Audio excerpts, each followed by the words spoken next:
Guys, welcome back to the Low Podcast. Very, very fun episode today. You know, I always say it, special episodes. We have the Hong Kong's son of basketball these days. The star himself, Akan is here. Akan, welcome to the podcast, dude. Yeah, welcome. thank you. So it's kind of fun. All of us used to be teammates at Lamois. This will be kind of like we're going to go back in the past to start a little bit. First off, Akan, let's just talk about, like, I wanted to always ask, like, how did you get into basketball beginning, early age? 自己就好細個就已經係接到籃球嘅，尤其是係小學階段啦。咁啊嗰陣時小學我哋基本上嗰個年代係冇校隊，即係唔似而家嗰個，即係無論係國際學校嗰邊啊，即係 local school 啊，其實好多小學已經階段已經係 training 緊。咁嗰陣時就已經冇校隊，一放學我嗰陣時係下午班嘅，咁啊翻晏晝，咁啊一放學咧就即刻6、7點已經係去打街場。咁可能嗰啲技術啊，或者嗰個平時打波嘅習慣，都係由街場對抗啊，咁啊學翻嚟嘅。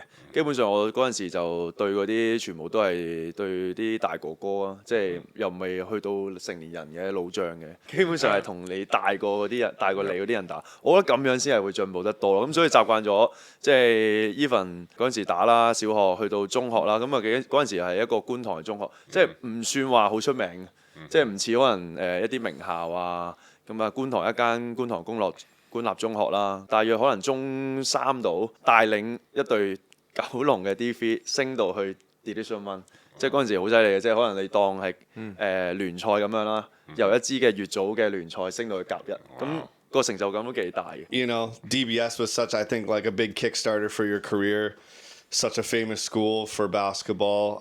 Were you recruited like at an early age to go to DBS? 係啦，咁啊過完3年嘅初中啦，咁啊高中就過咗去 DBS。咁啊其實機緣巧合啦，咁啊由高中嘅時候有一個叫 Leung 同阿朱就冇打過啦，係啦。 No, Glenn too bad. 可能有去選拔，但係入唔到。 Too young. 係啦，好瘦嘅， too 冇 young, 機。 too young. 係啦，可能佢都有去選拔 Like It，係啊，嗰陣時好出名嘅。咁啊，因為有呢個比賽有機會曝光，即係等可能一啲教練啊，或者可能教練本身原本啲名校嘅教練睇到啊，咁啊經機緣巧合啊，咁啊再加上嗰陣時安 Sir 有時可能喺亞青啊，咁啊佢都帶領住，咁啊推薦咗俾拔萃嘅老師。由高中嗰陣時開始就開始由為拔萃去讀書啊，咁啊再加上打學界啦，咁啊最後3年學界入邊都攞到唔錯嘅成績嘅，即係可能精賽冠軍啊，咁啊學界都有好嘅表現咯。細個你對咩甲組球員或者香港球員係你對佢哋嘅印象係好深刻，或者你覺得我想有機會挑戰呢個人，或者跟住呢條人行同一個路線？其實我嗰陣時10年前都睇過，即係嗰陣時拔萃啊，咁樣讀緊拔萃嘅時候啦，都有入場。睇過一啲甲1嘅賽事，即係嗰陣時9E嘅時候都入過去啊，甚至乎修頓都入過去。嗰陣時最精彩一定係南華對永倫，基本上所有嘅決賽都係呢一個戲碼。South China Winling every year。如果我入場嗰個年代呢，我諗福建同飛鷹開始慢慢褪落嚟啦。咁啊，如果再可能嗰個年代07、08，咁嗰陣時福建都有機會嘅。咁但係我嗰個年代就可能2011、12、13呢，呢啲多數都係已經好旺啦。係啦，咁我嗰陣時第一次入場呢，嗰陣時未有 Tyler 嘅，Low Tyler，多數都由一啲嘅本地嘅球員去打。咁啊嗰陣時我最欣賞就一定係阿豪，係啦。如果講豪哥係啊，嗰陣時即係無論佢一啲射波啊、突破啊、運球啊，基本上好純熟，冇乜話真係有個 local 嘅球員守到佢。除咗南華嘅 team defense 啦，係啊，基本上我嗰陣時睇阿黃、阿劉子守佢啊，嗰陣時胡 Sir 啦、胡國峰啦，咁啊守佢其實都有啲吃力嘅。尤其是佢當打嘅時候，我諗嗰一段嘅時段嘅佢係去完 CBA 翻嚟，咁啊擔任一個 combo guard，咁啊攻守兩端都非常之出色。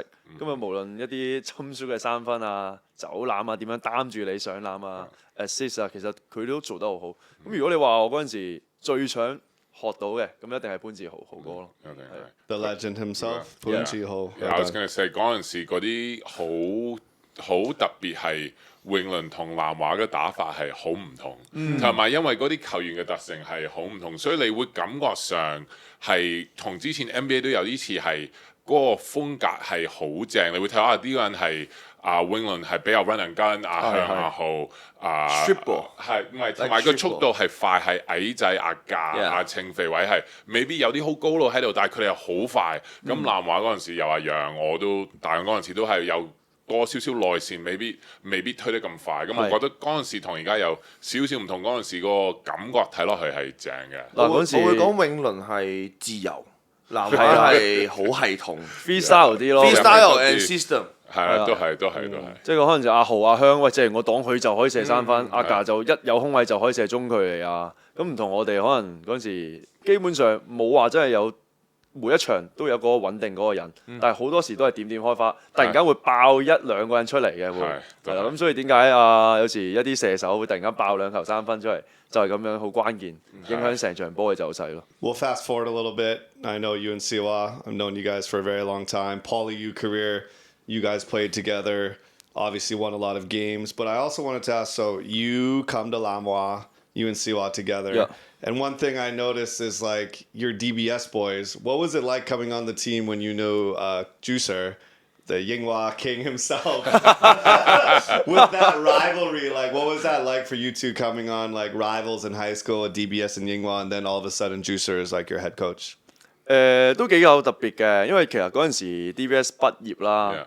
之後先去到 Poly Year One 嗰陣時，我跟阿俊龍甲2打上去甲1嘅，咁係啦，安 Sir 跟安 Sir 時期，安 Sir 由細到帶住我啦，咁嗰陣時我就幫甲2一齊升班。其實嗰陣時甲2我出場時間好多，即係都算係如果本地球員嚟講，唔夠20歲19歲嚟講，其實出場時間喺甲2聯賽嗰陣時係多嘅，即係機會又多。咁但係升到上甲1啦，始終都會羅住一啲嘅球員，咁啊導致到可能咁啱我嗰年由 DSC 練波時間可能未必跟到，咁啊導致到可能出場時間嘅機會真係少嘅。機緣巧合之下啦，完咗個中6即係DSC 即係嗰陣時讀緊 DBS 啦，最後一年之後升到 Poly 嘅Year One， 尤其是暑假有個 Nike League 嘅機會，咁啊令到教練推薦之後，咁啱有紅衫頒獎俾我，嗰陣時拎 MVP 啊嘛，係啊，最後一年嘅 Nike League 嚟嘅。你最後一年咯，係啦，最後一年就已經冇搞啦，係啦，好可惜嘅，我覺得。希望有機會再搞翻啦，Nike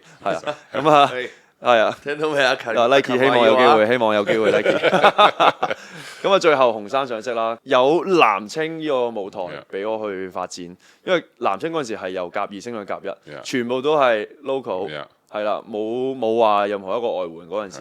你話 Marlo， 你係 Marlo 呢個人？係 Marlo Brim，We miss you Marlo，We miss you man。Marlo 係第2年先入嚟嘅，但係我哋第1年係全環班咁滯，咁所以發揮空間一定好多。咁啊，另外就係有一個跟操嘅機會，就喺南華，即係可以有一個機會可以跟上大隊去練波，即係可能嗰陣時呢份。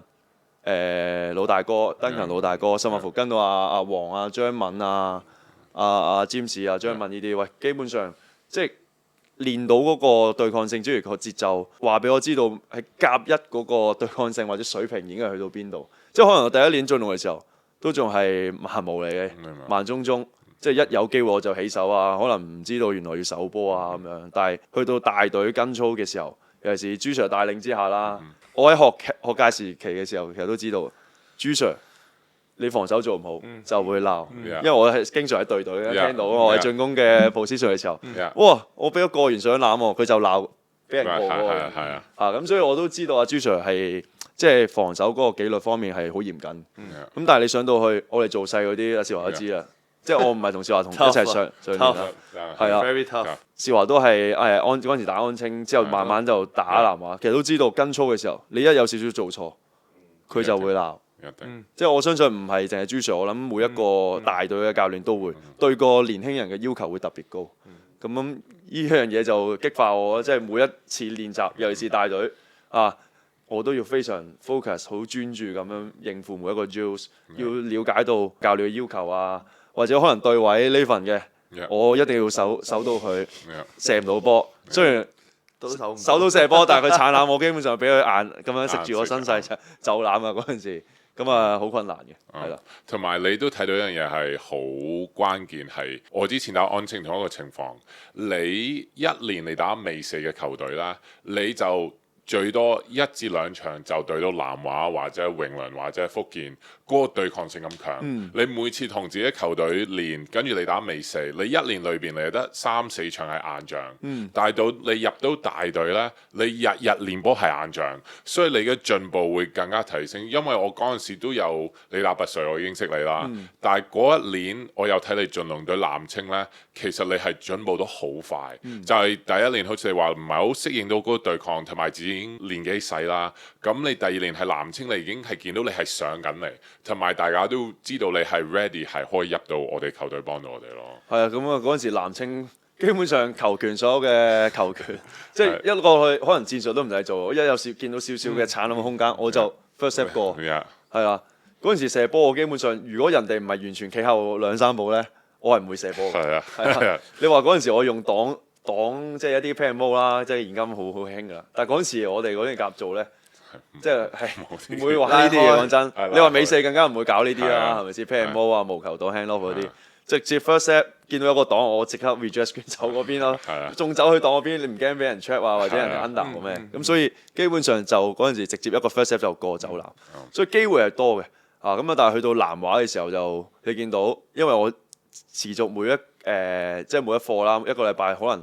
南華嗰陣時已經練4、5課，咁南青再加2課。你見我再加 Poly，基本上我練緊3隊嘅籃球隊，咁所以我要自己推到好比賽咧，係啦，即係一個禮拜7日都係要練波。基本上我冇乜 day off 嘅嗰陣時，即係有時早晚，即係嗰陣時嘅自己就啱啱起啦，咁啊早課又要做 gym，又去 Poly 嗰度練射波啊，係啊，咁所以嗰陣時嘅自己真係嗰一下係真係好 focus， 好專注籃球咯，係啊。我唔記得，like I forgot you played Nam Ching. Yeah. I forgot. It's been so long. I thought Khan was right at Lamar, like right away. Yeah. He does score. I 2 years. I know. He led the league in scoring. I forgot. Like I thought you were always Lamar. Yeah. I didn't think you No, played. he's Lam Ching first. I know. I don't get that. I can't Come on. remember. That's how much you know Nathan Only paid Thailand, attention. yeah, almost. I don't remember. Yeah, that. regular That's season. All crazy. bottom 4 teams before Nathan, no memory. Shut Doesn't up, remember stop. anything. Yeah, they even have no respect. No, I have respect. But on the note of Khan, I remember when we played together first time in some big games. I remember I used to get some outlets and some rebounds from Duncan. He would give me the ball, and I could just fire up these wing passes up to Khan, just running up the wing for layups. Like, that was the thing. Like, he just killed you. Like, Winling had no answer for his speed, and we would just throw him the wing up the ball, and he would just draw fouls and get to the rim.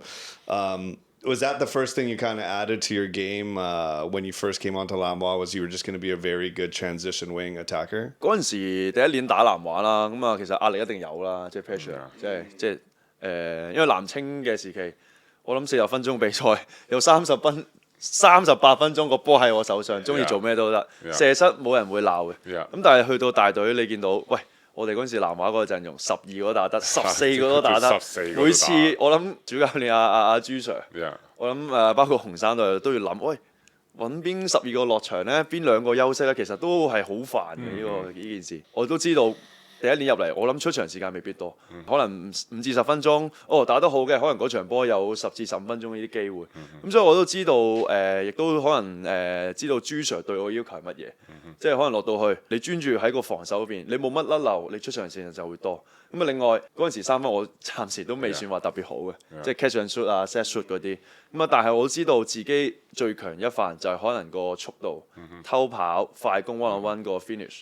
即係如果你話喺個陣地戰喺個南華體入邊，陣地戰掂波嘅時間一定唔會多。係啊，咁但係我就知道，喂，原來我哋南華嗰個體入邊。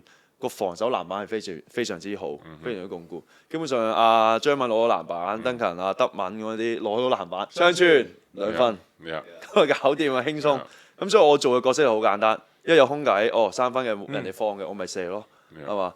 如果人哋俾人 mark 得緊嘅 Leung double team、Duncan double team， 我就做一啲 backdoor cut 去衝搶籃板。所以嗰陣時就係做依簡單嘅3個工作：偷跑、快攻、dirty work、防守。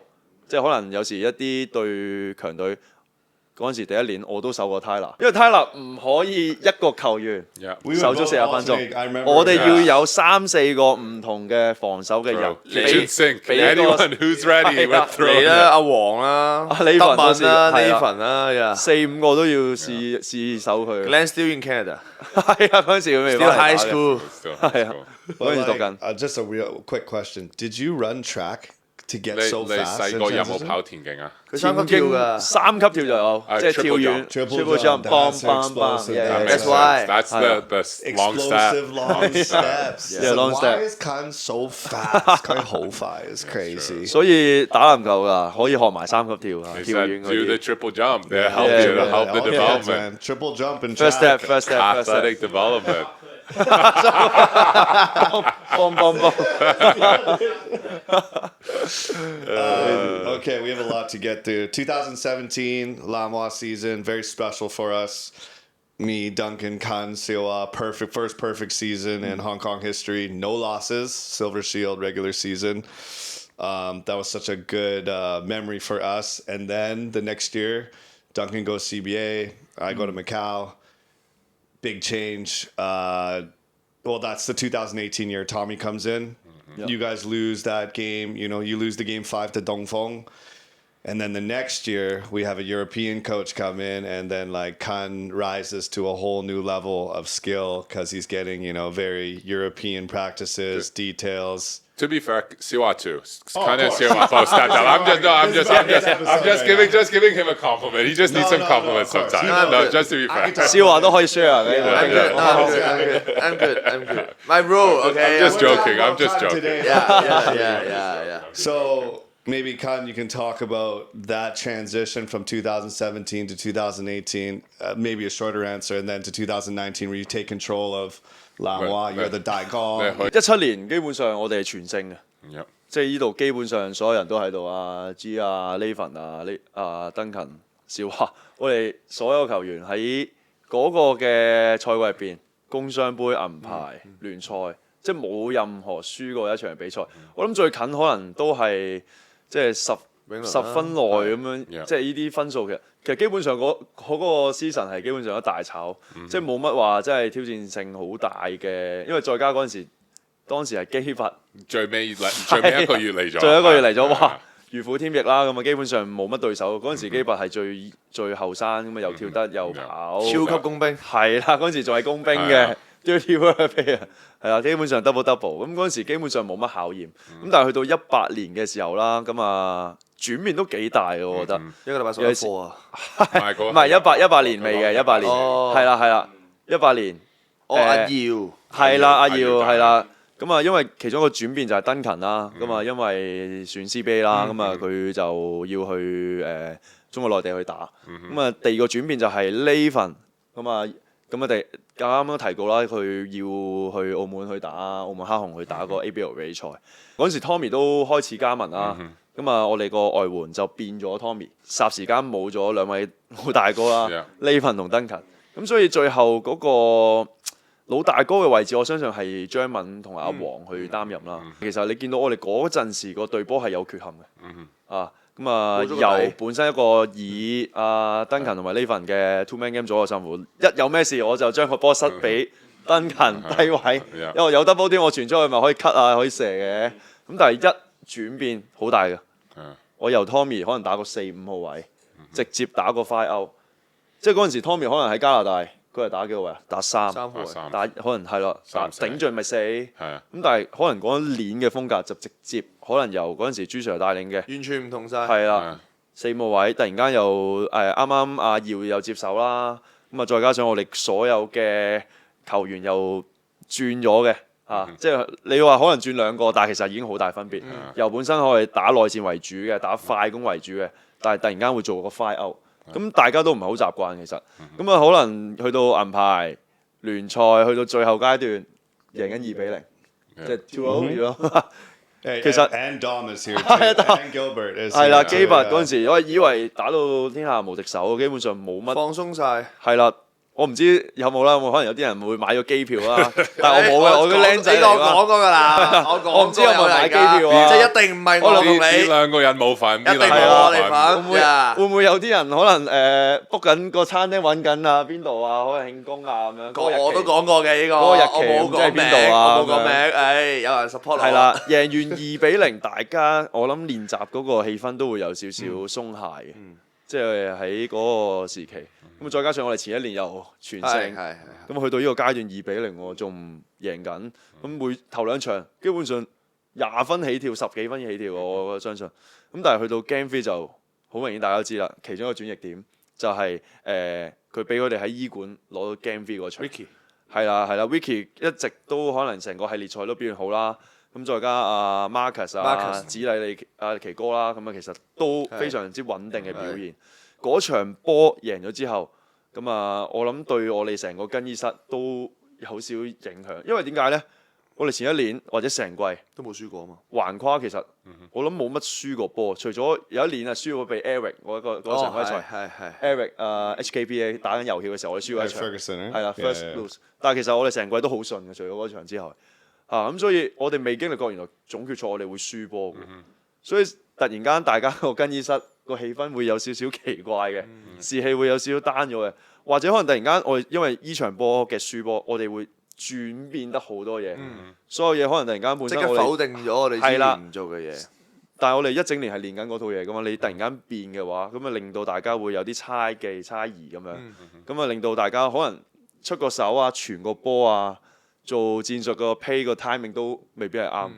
咁所以 Game 3其實有少少轉捩點，再加上我記得嗰場波臨尾嗰個關鍵球就係可能基拔佢跳得好高去攞籃板，點知落地。我諗對嗰個整到少少，對佢心理上都會有少少影響，即係無論個狀態方面啦。咁最後真係 Game 4輸埋，2-2打和，即係一場過嘅收隊比賽。我諗壓力上一定係喺晒我哋度，因為我哋未面臨過呢個關口。咁所以最後，因為我哋外線太多，你問我同少華，再加嗰陣時有光仔再加老大哥阿黃嗰啲仲喺度啦，Billy 嗰啲啊，我同少華最 young 嗰啲，我哋冇得出場。如果有記得我嗰幾場嘅系列賽，冇乜出場，因為我哋基本上係打緊 fire out。Tommy 基本一定係穩定出場時間啦。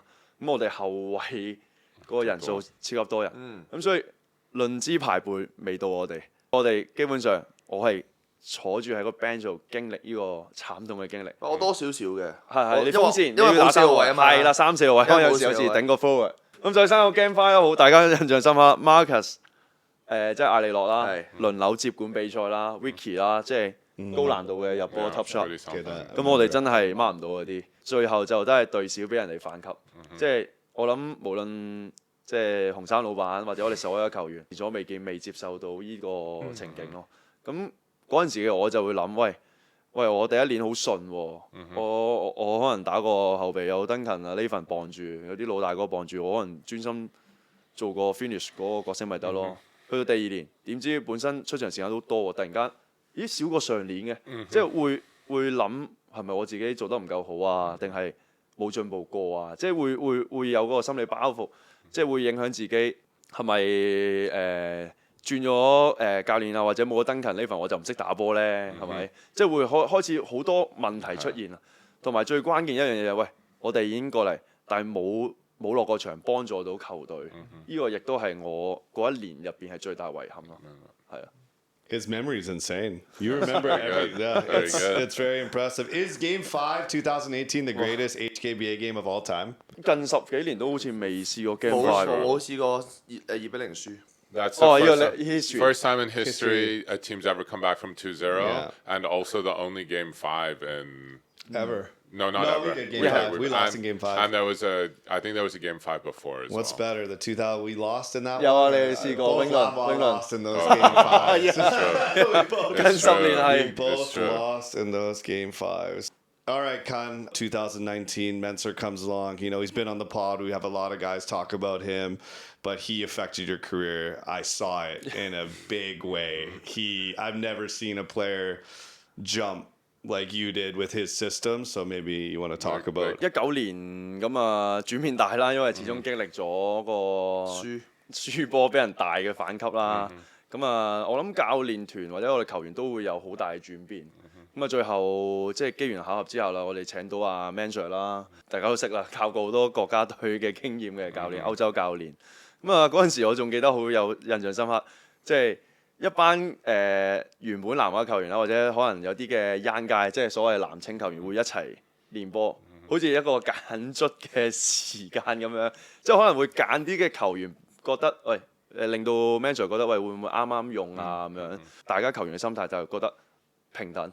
機會平等。練習嘅時候，我哋可能嗰陣時練2-3個禮拜，就準備要出去台灣比賽。就係可能短短嘅2-3個禮拜呢，佢就可能要觀察個球員啱唔啱佢去睇入邊，或者可能佢已經要揀啲球員會唔會係勝任佢可能2號位、1號位或者嗰個球員要打邊個位啱佢多啲啦。咁所以我哋基本上每一個球員非常之好專注咁樣練佢啲嘢，由基本功、戰術嘅5打0。一啲4打4嘅對打，我哋都好專注做佢嘅嘢。嗰陣時都唔會話好多戰術嘅，即係開頭唔會話好複雜戰術，就係俾好 basic 嘅嘢你覺得你係咪一個聰明嘅球員，或者預唔預到佢想要你做啲乜嘢？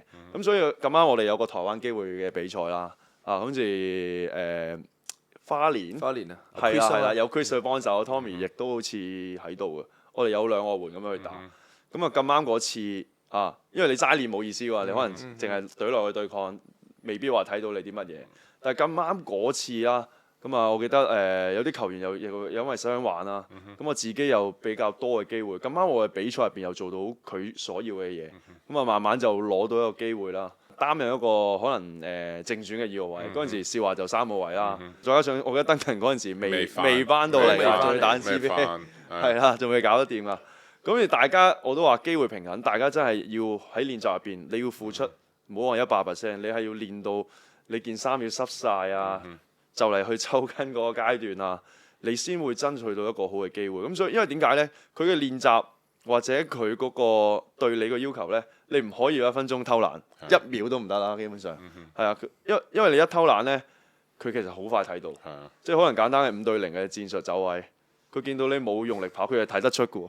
或者我冇 ready 去射波啦，冇做好呢個 ready， 佢又 ready legs， 佢成日同埋佢會考你咯。佢講4個兩個來回，每一次係第2個戰術嗰部署，第2個位置要射。如果你冇諗住你發夢呢，你一定會記唔到，同埋你一定會去到嗰個位置，佢就會即刻鬧你發緊咩夢啊！擺明講咗呢個，所以佢每一課都唔係考緊你身體咁簡單，考埋你個腦。係啦，諗埋你嗰個轉變嗰個能力啦，react 個防守啊，咁其實嗰陣時我哋一定要好集中，即係可能你5打0，你射出嗰啲波，wide open 就話真係 wide open 啦。但係你一定係要入咯，你個百分率一定要高，話俾教練話俾個 Mensur 知道，你一炒，喂點解 air 下嗰啲？哇 air 可以唔使練㗎。先話啲 PTSD 上緊你啦，係啊，基本上3個機會你出手，起碼要入到2球，嗰啲你先一定要達標啊 ！wide open 嘅 shot 你係要一定要入。嗰啲 wide open 仲慘過有人孖住啊！係啊，個波好似石頭咁樣震晒，好似有人孖住咁樣咯。笑話嘅特性係永遠啲人飛出嚟隔佢先開心。係啊，所以 wide open 永遠都最難射嘅。Wide open is the most tough shot, tough one in Mensur system. Yeah, because it's always wide open. Yeah. Because he don't. That's why he doesn't shoot. The pressure too much. 所以嗰陣時。19年 Mensur 睇底下啦，我哋嗰個練波嗰個對抗性再加我印象深刻11課。我諗去到而家佢嗰陣時教東，即係對上嗰幾年教東科，我諗都冇我哋嗰陣時第一年11課咁多。我唔得啦，我嗰陣時哇精神非常之攰，因為又要翻學，咁嗰陣時又要可能有時教下波啦。咁基本上早晚，我諗最舒服嘅時間，我諗得星期日。11課嘅練習對於香港人嚟講，對於一個香港學生嚟講，真係頂唔住。最舒服嘅比賽，係呢個啱，呢個啱。因為練波打20分鐘大過比賽，打係20分鐘都冇人。係啊。但係你練波係嗰2個鐘係好繃緊，因為你驚犯錯。佢仲要成日 overtime 咩？係啦，練到9.9咧。如果有南華會，一定係練到2個半鐘。出邊睇個我好開心，因為2個鐘就完，準時完。佢計好晒時間，但係2個半鐘喺南華會，佢應該有計埋 overrun 嘅時間。所以我哋每一次練習好 focus。我諗個強度一定係大過練比賽。係。Mensur biggest lie. Today we are going to be a little bit easy and shorter practice. The shorter practice is At the end, it's like 2 hours and 45 minutes. Always. It was really fun watching you develop, seeing Kun come off ISO 2 5 times Yeah. in a game and do a ball screen. It happened all the time. MVP that season, such a big moment in your career. We were so happy for you. We have to kind of fast forward in this episode to a lot of stuff. You get the MVP, you're at the highest point of your career, and then you transfer to Moongun. Yep. Can you talk about just a little bit the decisions to that, why you wanted to transfer over to Moongun? Was it you wanted to be like more of a take on a Daigo, like you can lead a club role, or Zhongman? I don't know. You want No, that's good. That's good. That's good. 佢明白。其實去到 Mensur 嗰個時期，其實嗰陣時都我自己覺得啦，就我都係主要嗰個得分手。即係你話個組織啊，咁啊1號位啊，基本上有阿龍仔啊，咁啊可能阿 Billy 阿姚嗰陣時都仲喺度嘅，阿挺啊，咁啊4個控球，我唔需要話要做1號位，專心得分2號位。咁再加上嗰陣時，我諗對手每一隊防守策略都係其實一樣。孖住 Duncan， 因為 Duncan 係後期聯賽會加入我哋啦，後半段會翻係啦，俾人夾就傻咗過嚟。嗰陣時孖住佢，孖住 Tommy， 唔想佢射波燦爛。嗰陣時全盛時嘅 Tommy， 哇！我諗平均一場20幾分一場都話唔定。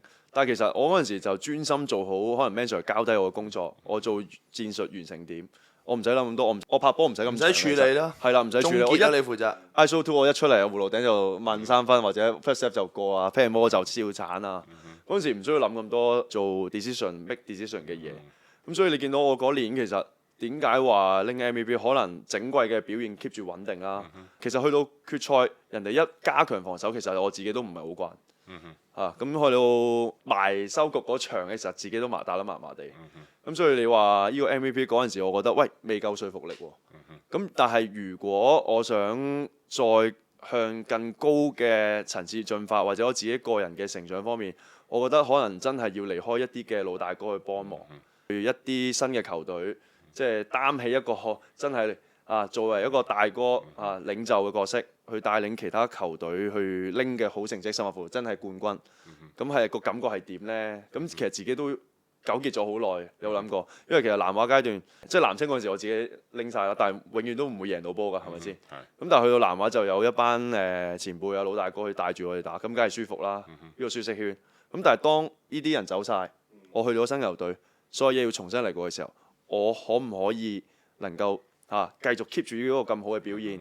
或者可能喺個除咗2號位方面啊，可能我有時可以擔任1號位，其實都可以嘅喎，我諗過。咁所以呢個亦都係點解我會選擇跳出南華跳出嗰個舒適圈，咁去到一個新球隊啦，滿貫啦，咁去到依家呢一刻再效力咁樣咯。咁我自己都會想問，因為我哋都有做過隊友啦，又睇住你，都算睇住你大啦。你覺得呢幾年你做咗滿貫嘅 leader， 你自己學到咩？同埋你自己發現咗啲咩對你嘅性格啊，或者你做 leader 你會學到啲咩咯？其實去到滿貫嘅時候啦，咁Duncan其實再後半期先再過嚟同我一齊再翻，有排，係啊，咁有排再嚟啦。我諗相信嗰陣時突然間一去翻滿貫啦，身邊嘅人即係隊友全部換晒啊，所有嘅戰術重心都係由自己發動啊，持球時間亦都好長啊，或者可能我鏟右邊啊射波啊，基本上可能有第2個人或者個協防亦都好快，即刻重點係啦。以前我可能一個完冇人 help 嘅喎，因為點解一 help 埋嚟，我射唔入，Duncan會有搶進攻籃板。佢衝埋嚟，我小球彈地俾Duncan finish，或者出邊好多射手，個 spacing 好靚，冇人去做 double team，冇人做 help。咁但係去到滿貫唔同喎，對面會開始 scouting，會部署你，喂原來阿勤淨係右手唔射波嘅，咁但係去到其實開頭我自己都有呢個掙扎期，即係會有少少猜忌，喂我點樣再更加打得好啲啊？點知就係因為個疫情Covid，咁令到可能成件事再要褪後2-3年，變相其實最當打嗰段時期，其實我哋應該係即係成個甲一，包括我自己都覺得係，我覺得嗰段時期我哋冇咗好多嘅比賽，包括我自己，我最需要進步嘅時候，我冇咗，即係可能我24歲打完南華，但係我過到去滿貫，原來我第一場比賽係26歲，係啦，咁我哋最需要成長我同事話我最需要成長嗰段時期。我哋冇咗，即係會有少少，喂，我哋嗰陣時都會做一啲自轉訓練啦，但係突然三刻個比賽感覺係冇咗，咁但係我哋都 keep 住直至到可能season 重開啦，咁自己啱啱好做一個 leader 嘅角色咁可能由1、2號位咁去進化，即係唔會長期時間我打一啦，即係現今過渡期啦，係啦 NBA 其實好多都係 combo guard 㗎啦，係嘛？即係可能而家每一個控衞你都即係後衞啦，即係已經再冇分話控球後衞、得分後衞。你而家打1號位你都要拎到分，你打2號位你都要識過場，你都要識戰術，你都要識組織。咁所以嗰陣時就學識咗呢樣嘢，喺個戰術層面方面學到點樣去繼續去鼓勵啲隊友或者隊友做得唔好嘅時候點樣去同佢講因為其實自己個人性格，我唔係嗰啲即係隊友做得唔好我就要鬧佢，我唔係嘅。即係我哋會溝通翻，會點樣去令件事再做得好啲。因為我自己性格都係比較柔和少少嘅，即係希望喺個練習嗰方面比賽方面從表現話俾佢聽，喂，你要以身作則咯，你唔可以懶咯。即係希望係由南華嗰個練習嗰個態度帶翻落去新球隊滿貫咁樣咯。I think he needs to know like it's a lot of respect towards Kun because that year, whenever on the calendar. When we were practicing together, me, you, Glenn, Shiu Wah, Tommy. When we saw the Tycoon on the calendar, it was a very big game for us because we know we wanted to play well against Khan, and we really want it was very competitive. You made us more competitive. That you pushed us to we were coming to those games ready to go because we wanted to. There are only a couple of people in the league. Yes. Tyler was one. Tyler, you were one for you sure. were one. There are those 2 or 3. 啱啱好多一隊咁樣，係差好遠。Did you ever really think about considering playing in the CBA or Japan League or 有冇 anywhere? 諗過海外打波 CBA 出去打 B1 有冇諗過？嗰陣時贏完 MVP 其實都有諗住嘅，不過唯獨是因為我嗰陣時由淨係2號位去做 finish 嘅角色咧，咁我覺得即刻嗰一年就去試，我覺得係太過早。正如啱啱所講，喂應該你要試下，即係你係真係以一個領袖嘅角色去帶領隊波，你要打出好嘅成績，我覺得你先可以喺嗰個階段再跳去一個 step 咯。咁譬如可能去所謂嘅日本CBA 啦。咁但係如果你話我嗰年拎完 MVP，我覺得都話即係未夠說服力。咁但係點知去到滿貫嘅時候就疫情係啦，停咗喺度，大家都要冇乜曝光，國際賽嘅冇機會都冇我哋可能又冇晒，又冇乜點報，又冇出去打咁樣，因為我哋香港都比較嚴啲㗎嘛，你都知。咁所以球場都要自己去玩，咁所以你見到我哋嘅接觸籃框嘅機會，波就一定多㗎，你隨時攞個籃球攞去拍波咁但係嗰陣時就真係冇咗最黃金、最需要成長嘅時期，一路以嚟都想嘅。但係你要話而家呢一刻，我覺得我嘅其中一個目標一定唔係啦，係啦。咁因為我想即係繼續幫即係滿貫啦，去拎個獎，拎冠軍咁樣。Favorite import you've ever played with？ 你最中意個外援？哇！唔係淨係滿貫，唔係淨係滿貫，即係你打過咁耐夾過嘅外援。即係香港見到。Maybe not one. Maybe like on top 3. Maybe top. No, actually not a lot of options. Not a lot Just of options. SCAA and Tycoon. Michael, who was it? My favorite. Michael Holyfield. Yeah, Holyfield, Alex. Eric, CJ. How about last year? Mueller? X. No. What's Mueller. Oh, Mueller. Oh, sorry, Wow. Mueller. Sorry. Yeah. See, I had to bring it up. No, I don't remember his name. Top one Mueller。You have top two favorite imports. 最中意兩個，你會揀邊兩個外援？如果我滿貫嘅話，我會揀 Eric 咯。其實我嗰陣時冇夾佢同佢一齊比賽，因為嗰陣時因為咁啱真係疫情，係啦，咁疫情之後佢因為啲事翻唔到嚟啦。咁但係其實嗰陣時佢我哋完咗南亞決賽滿貫，我轉過去滿貫嘅時候，其實我哋下一年都係繼續揾 Eric 嘅本身，但係點知真係疫情咁啊，再加因為啲事冇得翻嚟。但係其實嗰陣時練波其實佢都好恐怖，即係佢一個好努力嘅人啦。咁啊攞完防守籃板，基本上係可以自己帶上去衝上去。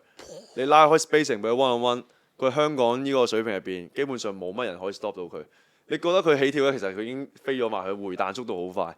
咁啊，最犀利其實都唔係佢進攻，我覺得係個防守覆蓋率。嗰啲風波嗰個範圍超大。如果你講最強鋒線啊外援嚟講，喺香港，我覺得 Eric 係真係數一數二。你話佢落波技術層面唔係話好強，但係喺個攻防兩端，佢真係影響成個甲一啲球隊好大。同埋佢嘅體能係第一節同第四節，你唔會見到一個好大嘅差別。好多外援第一節哇識飛，第四節喂冇力喎。佢係4節都係同一個速度咯。因為我哋香港唔係嗰啲 two import 雙外援、三外援啊嘛。但係如果你以單外援嚟講呢，我覺得 Eric 真係好誇張，因為我哋19年呢，無論銀牌，其實我哋好辛苦。我哋銀牌第2場係反級嘅。我決賽都之後決賽我哋3場上半場我哋都落後嚟打，就係因為 Eric 呢個人。如果唔係嗰一年 Mensur 嘅體系入邊，一定係大炒人哋。咁所以 Eric 係我心目中真係最當打。佢自己一個人 Game 3 Semi Final 就入50分贏泳輪，就睇下半場啱啱入咗但係唔夠時間，但係嗰一場佢好似攞50分定51分。係啊，嗰場係好贏2-1嗰段係啊，亦都係嗰陣時滿貫隊史入到決賽。係啊，咁所以我對呢一位外援真係好深刻，即係練習又好，比賽其實佢態度都係好好。係啦，咁啊如果 Top 1我一定係揀佢啦。He was so athletic. He was probably the most athletic guy we've seen in the league for sure. Fun question, Duncan in Cantonese.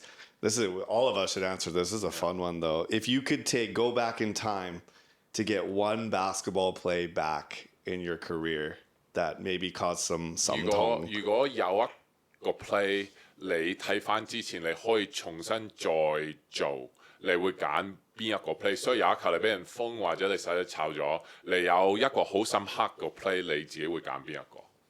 即係 last shot。未必係 last shot， 任何你諗起你會覺得我想做好啲。In your career or in a game or in a something very important you wish you could have back. Maybe you go first. Do you have something? I would probably say, it's probably back in university. If I would have in the semifinals in my university national championship, I would have not passed to my one teammate. I would have shot at myself to maybe win the game. That's the one I wish I could take back every time. You style. I wish I go back to take that one back, but it's a difficult question. Like maybe is it like the Moongun Dongfeng semi-final when Ricky hit it? Like that changing that defense, is that something you wish you could, go back in time? One play.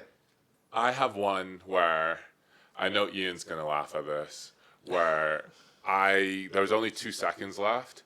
And I went to Ian and I turned to look because they passed it to Punjio. And as I turned, as I turned, he sprinted by me and he caught an alley-oop. Yeah. And in that second, I was saying like, "Hey, screen, where's it coming?" And you can see me talking, so I'm like, "What's going on?" Yeah. And as I turned to look, he goes last second and he catches a dunk. And in my head, I should have just not looked and just hugged him. Yeah. And it was a big play that changed it didn't change it, but it was just like Ian's alley-oop dunk, crowd's going crazy. But I knew from then on, whenever Ian's out of bounds, don't look, just hug him. Yeah. Anything, you two? You got no basketball plays in your career you wish you could have back? I think the tough thing is a lot of times we think of it more as a game. Like you want back than one play. Yeah, no, not one play. One play tough. Okay, game. Which game would you want back? 我覺得 one game 同 one play 我會深刻啲嘅，即係近呢3年。一定係嗰場啊嘛。前年 Ricky 嗰場。唔係，我前年對東方，Duncan 嗰年咪夾 CJ 嘅。Yeah. 咁我嗰陣時 playoff finals，我哋嗰陣時打1-1嘅。Yeah. 但係我哋喺 Game 3上半場，其實我哋 lead 緊都好多分10幾分，但係我因為一鏟埋去，應該係得翻10秒嘅啫。我一個後轉身，捉咗阿 Suli 嘅防守犯規，咁啊嗰球搏到2個罰球，但係落地嘅時候咧，自己接咗落隻腳度，係啊跪咗落去。咁啊嗰次嘅受傷咧，令到我其實下半場咧，我拖住一隻腳去打波。嗰陣時 CJ 同 Duncan 嗰年其實好深刻，因為嗰場天王山之戰啦，即係邊個攞到 Game 3，其實好大機會贏冠軍。但係咁啱嗰一次落地，就令到我中場下半場我拖住一隻腳打，我基本上喐唔到。進攻定係得可以射波傳波。咁但係我都自己好想打啦，咁但係焗住喺企喺個場度，但係其實貢獻唔到啲乜。咁啊再之後啦 Game 4即係最後 MR 出咗嚟，側邊嘅韌帶真係 Grade 2撕裂，咁所以去到最後都冇打。如果你俾我揀多次 Grade 4，我可能都想焗住上去打，但係其實係好難嘅醫學科係上面。去到最後嗰陣時，我都要休息差唔多2個月，係咁所以冇辦法。咁如果最後悔一定係嗰次上籃落地真係做得唔好。we'll do finals first。你上年對上年決賽有咩睇法同埋咩感受？其實我哋嗰陣時決賽一路以嚟都好順嘅，即係銀牌冠軍、常規賽其實都全勝啦。咁其實我覺得呢個都係亦都係滿貫一直以嚟嘅 style，即係常規賽冠軍、銀牌其實都攞到好嘅成績。咁但係好多時去到決賽嘅時候，即係尤其是對住 Mensur 呢個決賽100% 嘅勝率，我就係知道呢個係一個最大嘅挑戰。你話如果個決賽對其他球隊，即係我哋都勝算都好多嘅。咁但係去到決賽嘅時候，我哋就係當一輸波嘅時候呢，一路以往都好順嘅時候啦。咁我哋如果一遇到啲輸波嘅時候，即係再加上我哋整隊其實年青人真係都多嘅，即係新嘅組合、新嘅埋班。咁所以你變相會好依賴我哋一啲嘅老將球員啦，即係當下咁。所以你見到後半決開始，無論係體能啊或者一個打法，其實慢慢都同東方會有少少出入對比。即係如果我哋常規賽會有1-2場嘅輸波，令到我哋盡快去做一個調整，咁我相信會嚟得快咯。咁但係可惜嘅決賽就係喺咁2-3個禮拜，你就要打完4場5場，咁再加上東方你都知啊，職業。再加 Mensur 有阿 G 有阿基拔，同埋我亦都想睇一樣嘢，大家好似唔記得咗，Ian 係成季冇打，Ian 係人哋個外援，所以個個人同我講：喂，大佬佢哋當然 Gilbert 同 Glenn 都好勁，但係差唔多你球隊裏邊最勁嗰個外援，你都贏到我哋，證明我哋嘅距離唔係好大。人哋講到我哋距離好大，佢哋冇外援都贏到我哋，好似忘記咗呢樣嘢。所以我覺得 Ian 係一個好大嘅因素。第二樣嘢，你絕對講。我哋有 Plan B， 我哋又 adjust， 但係嗰個時間去 adjust 係太短咯。我覺得呢2個因素，因為人哋好似冇擋過銀牌，我哋輸，啲人都冇打，啲人都唔。銀牌嘅時候，常規賽我哋都係靠阿大佬阿俊絕殺，嗰陣時冇依人。係啦，所以我覺得銀牌佢哋都拎到一場。呢個 factor 都好大，所以我覺得人哋都唔睇呢樣嘢。同埋 Ian 已經係一個好勁嘅球員，好幫到。佢打過好多年嘅職業嘅，係啊。咁所以你見到好明顯嘅體能啊。或者個 total 嘅整體嘅 size 個對抗性啊，風扇嘅高度，其實我覺得係東方嗰個位置佔優。咁啊，好彩我哋喺個外圍啊把握得到啦，再加上可能一對抗性加大咗嘅時候呢，真係嘅 X 未必習慣咗，因為我哋喺常規賽我哋都未試過有呢啲對手係咁 physical 頂佢撞佢，同埋嗰個球證嗰個尺度，因為年決賽，因為我都有同你講，年決賽嗰個尺度同聯賽嗰個尺度係好唔同。咁慣咗咁樣吹，聯賽係犯規，決賽咪犯規，唔係一個問題。呢個係好正常，年都會發生。我覺得 X 唔係好習慣到呢個對抗性咯。咁當你最主力嘅外援一打唔到水準，今日連大打小，我哋可能成隊都會跟住佢節奏走。咁所以你見到，尤其是轉捩點啦 ，Game 3啦，係咁啊比較傷啦，有大比數嘅輸波。咁去到 Game 4其實我哋都有機會嘅，係啊，咁所以即係我都話，如果逼到 Game 4，我哋 Game 5好大機會。絕對。咁但係真係啦，Game 4阿 G 企咗出嚟，咁比賽就係咁，係啦，成王敗寇。記得追蹤同埋分享係我哋嘅 High Low Podcast。